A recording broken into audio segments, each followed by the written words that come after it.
અત્યાર સુધી ભગવાને આત્માના જ્ઞાન વિશે વાત કરી, પણ હવે તેઓ અર્જુનને તેના સામાજિક અને નૈતિક ધર્મ વિશે સમજાવવાનું શરૂ કરે છે. નમસ્કાર મિત્રો, ડિજિટલ કી શ્રીમદ ભગવદ્ ગીતા શ્રેણીમાં આપનું સ્વાગત છે. ગઈકાલે આપણે બીજા અધ્યાયના 30મા શ્લોકમાં આત્માના પ્રકરણનો ઉપસંહાર જોયો, જેમાં ભગવાને સ્પષ્ટ કર્યું કે દરેકના શરીરમાં રહેલો આત્મા અવધ્ય, અમર છે, માટે કોઈપણ પ્રાણી માટે શોક કરવો યોગ્ય નથી.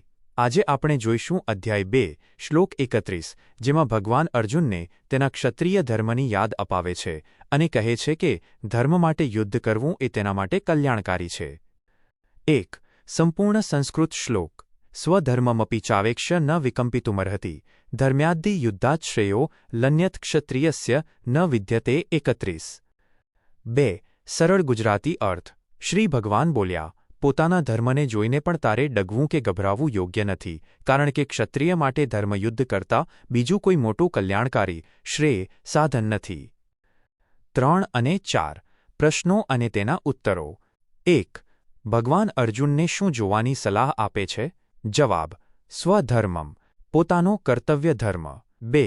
ધર્મને જોઈને અર્જુને શું ન કરવું જોઈએ? જવાબ: ન વિકમ્પિતુમર્હતિ, ડગવું કે ગભરાવું જોઈએ નહીં.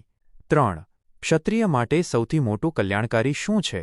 જવાબ: ધર્મ્યાત યુદ્ધાત, ધર્મ માટે લડાતું યુદ્ધ. 4. શ્રેયઃ શબ્દનો અર્થ શું થાય? જવાબ: પરમ કલ્યાણ અથવા સાચું ભલું. 5. ક્ષત્રિયસ્ય કોના માટે વપરાયું છે? જવાબ: યોદ્ધા અથવા ક્ષત્રિય વર્ણના વ્યક્તિ માટે. 6. આ શ્લોક અર્જુનને કઈ રીતે પ્રેરે છે? જવાબ: તેને તેના સામાજિક ઉત્તરદાયિત્વ અને જવાબદારીની યાદ અપાવીને. 7. શું યુદ્ધ હંમેશા પાપ છે? જવાબ: ના, જો તે ન્યાય અને ધર્મની સ્થાપના માટે હોય તો તે શ્રેયસ્કર છે. 8.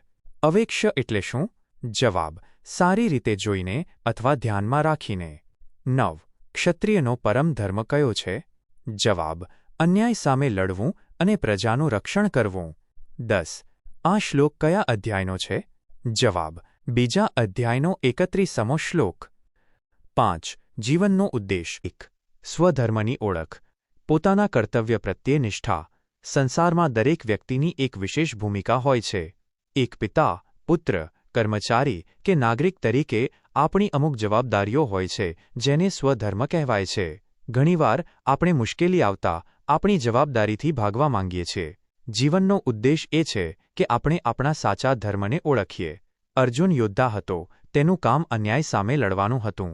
તેવી જ રીતે આપણે પણ આપણા ક્ષેત્રમાં પૂરી પ્રમાણિકતાથી કામ કરવું જોઈએ. કામથી ભાગવું એ ધર્મ નથી, પણ કામમાં ડૂબી જવું એ સાચો ધર્મ છે. 2. દ્વિધા અને ડરનો ત્યાગ. માનસિક મક્કમતા. ભગવાન કહે છે, ન વિકમ્પિતુમર્હતિ, એટલે કે તારે કંપવું કે ડગવું ન જોઈએ. જ્યારે આપણે સાચા રસ્તા પર હોઈએ ત્યારે મનમાં અનેક શંકાઓ જન્મે છે કે લોકો શું કહેશે અથવા પરિણામ શું આવશે. જીવનનો ઉદ્દેશ એ હોવો જોઈએ કે જ્યારે આપણે ન્યાયના પક્ષે હોઈએ ત્યારે દુનિયાની કોઈ પણ તાકાત આપણને ડગાવી ન શકે. આપણી માનસિક શક્તિ એટલી મજબૂત હોવી જોઈએ કે આપણે આપણા નિર્ણયો પર અડગ રહી શકીએ.